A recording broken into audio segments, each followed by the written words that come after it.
Savez-vous que les bruits sonores et la lumière peuvent polluer autant que les plastiques ou des gaz d'échappement?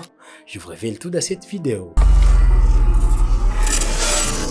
Très chers téléspectateurs des Live Channel, bonjour, chose promise, chose faite. Comme je vous l'avais annoncé la fois dernière qu'on devrait continuer avec notre thématique qui parlait des pollutions. Nous avons développé certaines formes de pollution. On avait parlé de la pollution des plastiques et de la pollution atmosphérique. Aujourd'hui, on va devoir parler des pollutions sonores. La pollution sonore correspond à un niveau de bruit excessif ou gênant l'environnement, principalement dans les milieux urbains. Cela est provoqué par les transports, d'où on peut citer les voitures, les trains, les industries et qu'en sais-je encore. Et très chers téléspectateurs, on va directement entamer les conséquences de cette pollution sonore sur la santé humaine.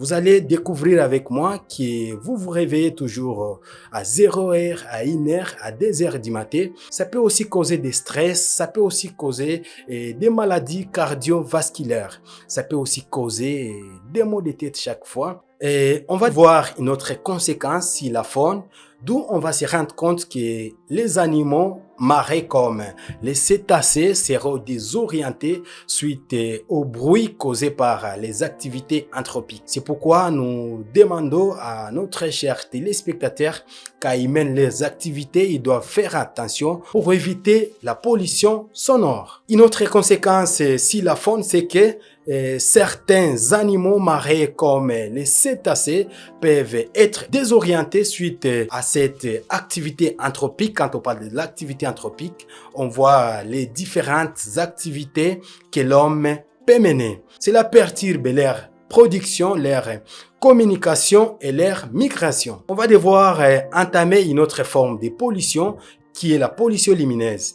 Elle est causée par une mauvaise gestion des lumières artificielles, plus précisément dans des villes. Ça va aussi causer un trouble de sommeil. Aussi longtemps qu'on est beaucoup plus exposé sur la lumière, ça peut aussi causer des troubles de sommeil, ça peut aussi causer des maladies chroniques. Une autre conséquence sur l'environnement, c'est que les insectes peuvent être aussi désorientés ou attirés par la lumière, ils vont perdre leur chemin, ce qui dérègle leur chaîne alimentaire, sans oublier aussi que les oiseaux migrateurs sont désorientés, d'où on peut se rendre compte qu'il y a certaines espèces qu'on est en train de perdre suite à cette pollution lumineuse. Très chers téléspectateurs, on va directement entamer les alternatives durables pour arriver à diminuer cette pollution en général.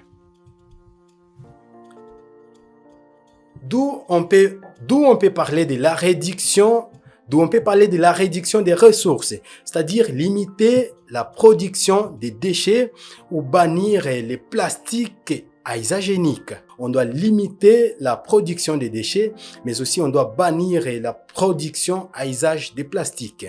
On doit aussi recourir vers les énergies renouvelables comme le soleil, comme les éoliens, comme l'hydroélectrique, c'est-à-dire au lieu de produire votre électricité à travers votre groupe électrogène, vous gérez bon de trouver cette électricité à partir du soleil.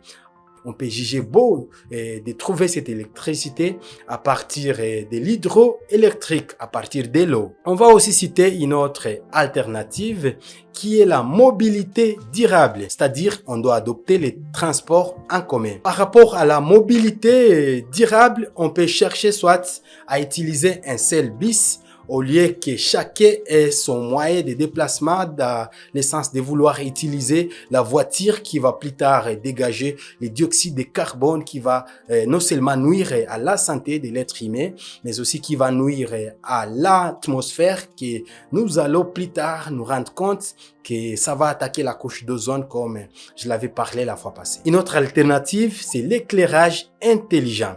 C'est-à-dire on doit installer des lampadaires à détecteur des mouvements pour réduire la pollution lumineuse.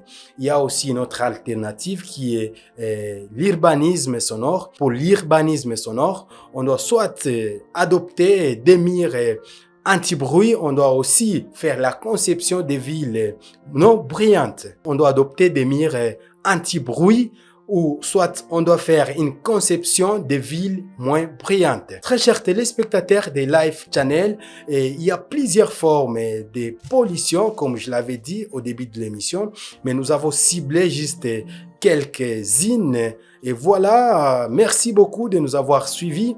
Nous vous réservons une très bonne thématique la fois prochaine. Nous vous invitons à vous abonner massivement à notre chaîne, mais n'oubliez pas d'activer vos cloches de notification pour ne rien rater de nos nouvelles productions.